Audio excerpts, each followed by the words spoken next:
Secondo video, mamma che emozione!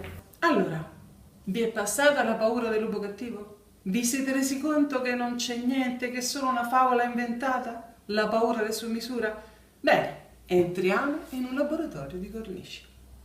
La prima domanda è: ma che ci andiamo a fare in un laboratorio di cornici? Ma come che ci andiamo a fare? Cerchiamo un esperto, cerchiamo una persona che sappia bene l'arte dell'incorniciatura. Perché è un'arte, come tante arti manufatturiere. Ma quando si entra in un laboratorio di un artigiano che è specializzato per quella determinata cosa, si possono vivere emozioni veramente inconsuete, veramente alle quali non siamo più abituati. Perché dovunque andiamo tutto deve essere molto veloce, facile, mentre qui il tempo si ferma, le cose si fanno con calma, perché non interessa in quanto tempo si fa, ma come, qual è il risultato. Allora, che cosa può succedere? Può succedere che ci rendiamo conto che mettere insieme la nostra immaginazione e le regole di un'arte antica come quella della corniceria non è subito, immediatamente facile. Però potremmo fidarci, ma non tanto del corniciaio, fidarci del fatto che anche i più grandi artisti, quando hanno voluto realizzare opere particolari, hanno chiesto aiuto agli artigiani.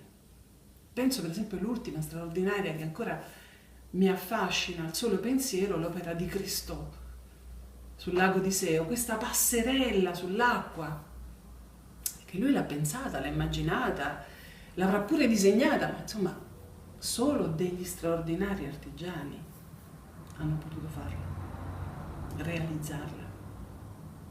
Ecco, in questo gioco di squadra sta tutto il fascino dell'entrare in un laboratorio artigiano e soprattutto, per quello che mi riguarda, un laboratorio di cornici. Sapete, io mi sento un po' in piccolo come Pierre Dulain, alias Banderas, nel film Ti va di ballare, ve lo ricordate sicuramente, questo professore è una storia vera, questo professore che insegna il ballo da sala a dei ragazzi proprio, insomma, diciamo con grosse difficoltà all'interno della scuola. Lui ha già un bel programmino, li sta facendo lavorare, ma la commissione di genitori e insegnanti che lo deve a sua volta esaminare lo mette in difficoltà perché dice che quello è una cosa inutile, è una cosa di poca importanza, ridicola, che non porterà da nessuna parte. Ecco, qualcheduno ancora dice: ma che ci devi fare quando dice su misura? E adesso e lo sento, va bene, posso fare a meno, posso organizzarmi diversamente, posso metterla in un quadro più grande, una cosa più piccola, usare vari artifici.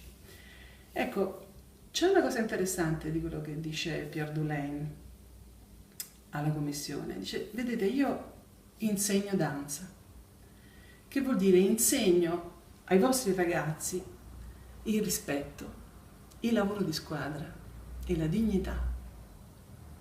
E tutto questo contribuisce a dare una visione del futuro che potrebbero avere, una visione.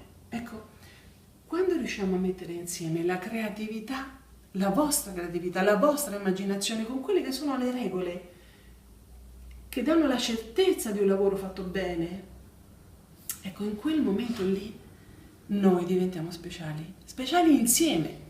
Perché non costruiamo, non facciamo una cosa che resta lì ferma in un momento, noi realizziamo qualcosa che è lanciato verso il futuro. Siamo lanciati verso il futuro. Quindi tutto questo fa sì che quello che facciamo insieme, qui dentro, io e voi, è veramente come un passo doble. È proprio un lavoro di squadra. Creare, immaginare, realizzare. Allora, adesso ti va di ballare?